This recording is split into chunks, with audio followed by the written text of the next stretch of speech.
Hello students, इस video में हम देखेंगे test of significance for single proportion for large samples. X अगर नंबर ऑफ सक्सेस है, स्मॉल एन अगर नंबर ऑफ इंडिपेंडेंट ट्रायल है, कैपिटल पी अगर प्रोबेबिलिटी ऑफ सक्सेस हमें दे रखी है for each trial, then test statistics X minus expected value of X upon standard error of X. यहाँ जो एक्स है that is number of success. In case expected value of X जो बनेगा that is expected number of success, तो large sample के लिए basically proportion of success, probability of success for each trial अगर constant है तो binomial distribution normal distribution की तरह बिहेव करता है, नॉर्मल डिस्ट्रीब्यूशन की तरह अप्रोक्सीमेट होता है। तो उस केस में मीन जो होगा वो n इंटू पी होता है।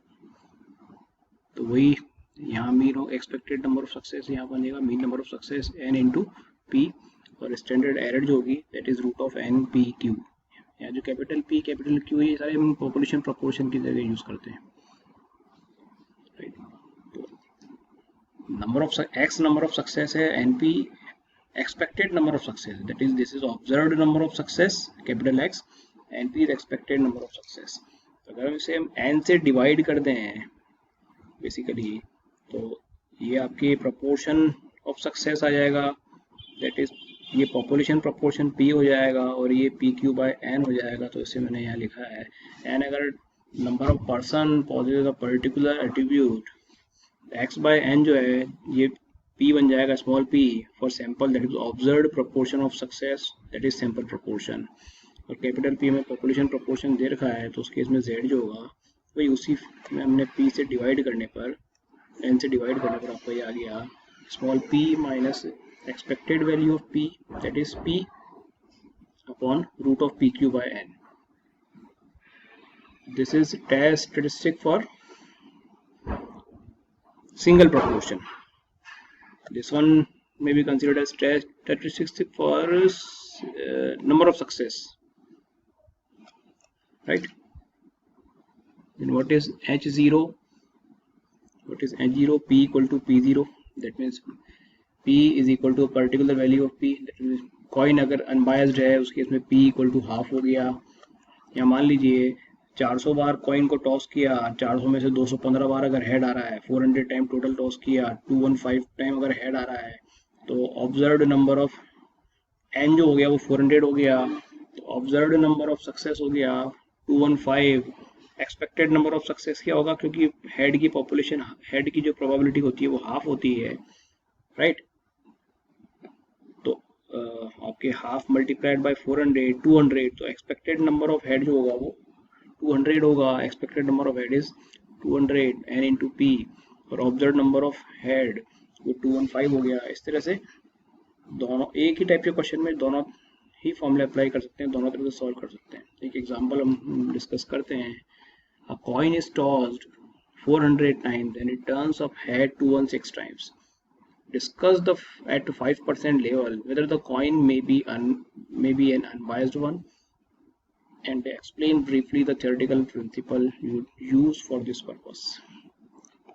तो 400 टाइम्स हमने टॉस किया, उसमें से 216 टाइम्स हेड आ रहा है। द नल हाइपोथेसिस अपनी जो होगी H0 इस coin is unbiased. What is null hypothesis? Coin unbiased है, दैट मींस फेयर कॉइन है।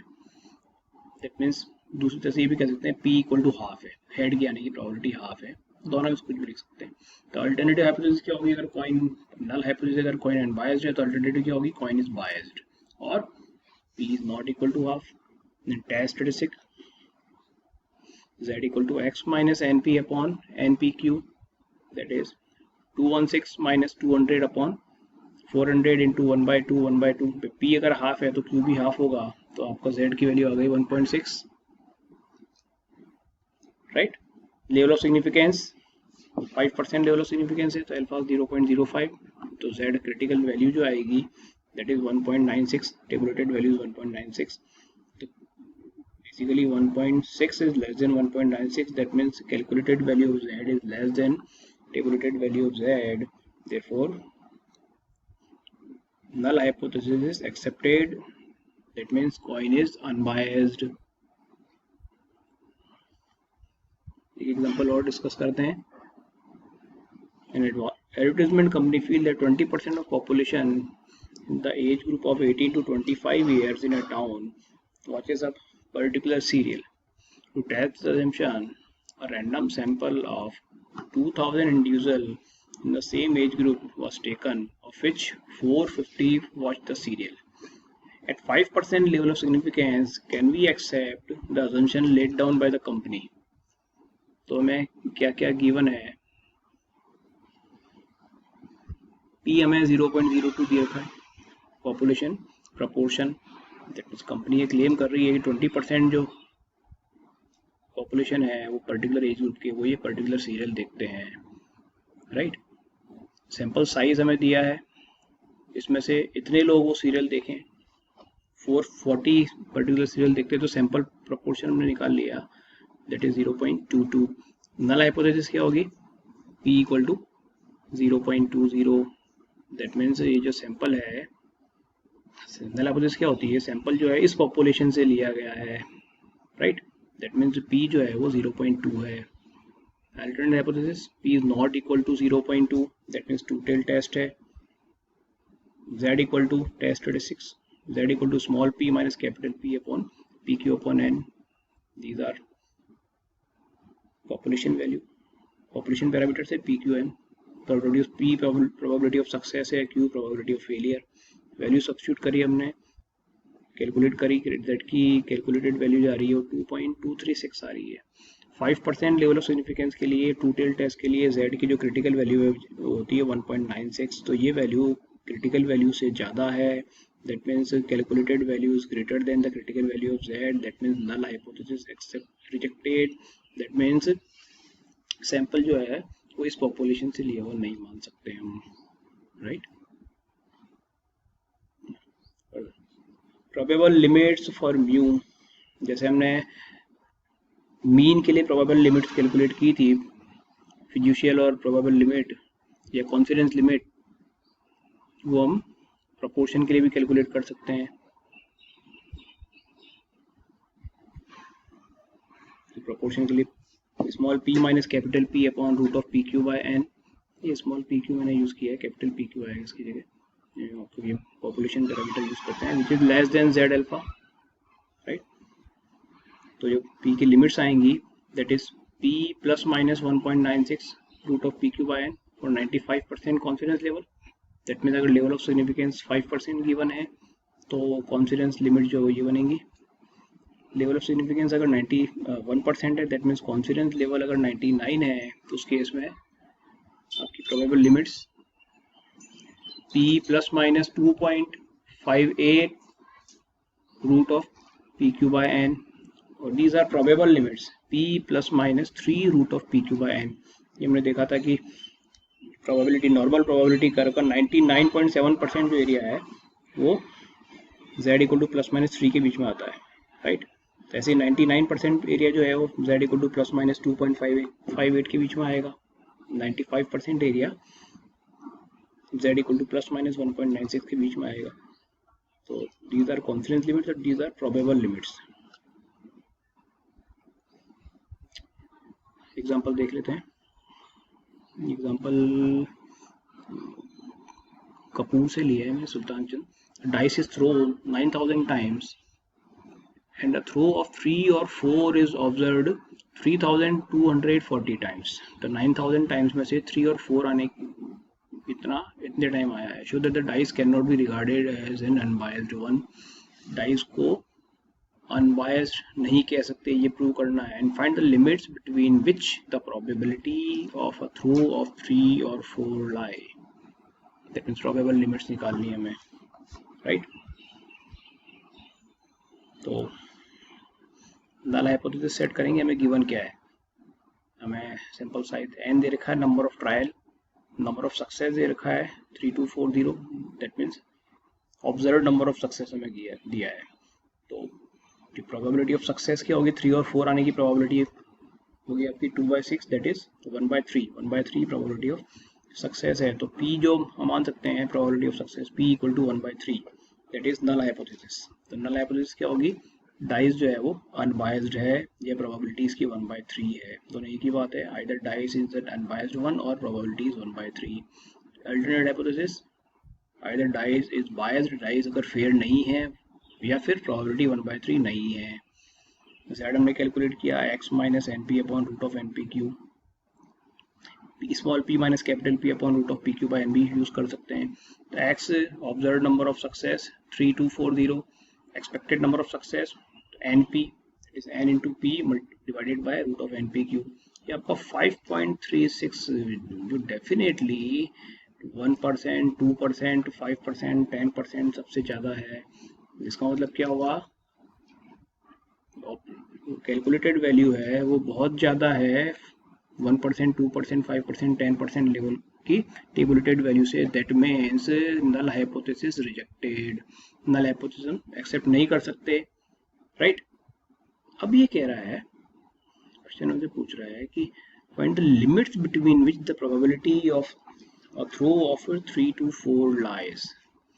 दैट मीन्स हमें प्रोबेबल लिमिट निकालना है। डाइस तो अनबायस्ड है, दैट मीन्स p जो है 1/3 कंसिडर नहीं कर सकते। फॉर्मूले में हम जो p plus minus 3 times of root of p q by n, वो p जो पी क्यू बाई एन हम यूज़ करते हैं, p और q वो प्रोबेबिलिटी वाली आपके पॉपुलेशन प्रोपोर्शंस होते हैं जो 1/3, 2/3 होने चाहिए थे। लेकिन इस केस में p 1/3 नहीं है क्योंकि डाइस जो है वो बायस्ड है, तो बेसिकली हम सैम्पल प्रोपोर्शन है वो यूज़ करेंगे यहाँ पर। यहाँ ध्यान ही रखना है क्योंकि नल हाइपोथेसिस रिजेक्ट हुई है, अगर एक्सेप्ट होती तो हम p की जगह 1/3 यूज़ करते और q की जगह 2/3 यूज़ करते। क्योंकि नल हाइपोथेसिस रिजेक्ट हुई है तो हम p और q की जगह सैम्पल प्रोपोर्शन यूज़ करेंगे, और p की जगह 3240 divided by 9000 that is 0.36, q आ जाएगा 0.64। तो p प्लस माइनस मतलब दैट हम इस p का यूज़ नहीं कर सकते, कैपिटल P का, क्योंकि ये करेक्ट नहीं है। तो इसकी जगह स्मॉल p का यूज़ करेंगे सारे क्वेश्चन में, मतलब सैम्पल प्रोपोर्शन का यूज़ करेंगे, और ये हम लिमिट निकाल लेंगे। जो प्रोबेबल लिमिट्स है वो p plus minus 3 times of root of p q by n होती है। तो खाली इस फॉर्मूले में वैल्यू सब्स्टिट्यूट करनी है और ये आपकी प्रोबेबल लिमिट्स आएंगी, राइट। 0.345 टू 0.375, दैट मीन 3 और 4 आने के जो प्रोबेबिलिटीज़ हैं वो इनके बीच में रहेगी। या 3 और 4 आने की अगर परसेंटेज की बात करें प्रोबेबिलिटी की जगह, तो 34.5% से लेकर 37.5% चांस रहेंगे 3 और 4 आने के। या इतने टाइम 9000 टाइम्स में से 345 टू 375 टाइम्स आपके 3 और 4 आ सकते हैं, राइट। एक एग्जांपल और देखते हैं। A random sample of 500 apples was taken from a large consignment and 60 was found to be bad. Total 500 Apple में से 60 एप्पल जो है वो बैड एप्पल मिले। Obtain the 98% confidence limit for the percentage number of bad apples in the consignment। 98% confidence limit निकली, that means जो alpha है आपको 2% दे रखा है और कॉन्फिडेंस लेवल 98% है, दैट मीन्स जो z की वैल्यू है वो 2.33 आएगी क्रिटिकल वैल्यू। 98% मतलब 1% दोनों तरफ, 1% एरिया लेफ्ट में 1% एरिया राइट में है, तो 0.49 जो है प्रोबेबिलिटी वो 0 से लेकर 2.33 के बीच की होती है नॉर्मल प्रोबेबिलिटी कर्व की, जो हमें दे रखा है इसने ऑलरेडी। तो proportion of bad apples from the sample 600 upon 500 ये आ गया। 98% कॉन्फिडेंस लिमिट्स निकालनी है तो सिंपली हमें p plus minus 2.33 root of p q by n ये फॉर्मूला अप्लाई करना है। p हमें 0.12 दिया है तो q आपका 0.88 हो गया। सिर्फ वैल्यू सब्स्टिट्यूट करनी है p q की, और ये आपकी z की वैल्यू होगी z अल्फ़ा की। तो p plus minus z alpha 2.33 root multiplied by root of p q by n, और सिंप्लीफाई करने पर ये बन गया 0.08615 एंड 0.15, दैट मीन्स 8% से 15% हो गया है इसका मतलब ये, राइट। तो परसेंटेज हो गया 8.61% से लेकर 15.38%। ये इसकी confident limit 98% confident limit for the percentage number of bad apple. बिल्कुल percentage number of bad apple ही पूछ रहा है हमें इस कंसाइनमेंट में, तो ये हमें परसेंटेज ही कैलकुलेट करना है। अगर प्रोबेबिलिटी पूछ रहा होता तो यही आंसर था अपना, परसेंटेज कह रहा है इसलिए ये अपना आंसर होगा। नेक्स्ट में हम देखेंगे difference of two proportions next video में।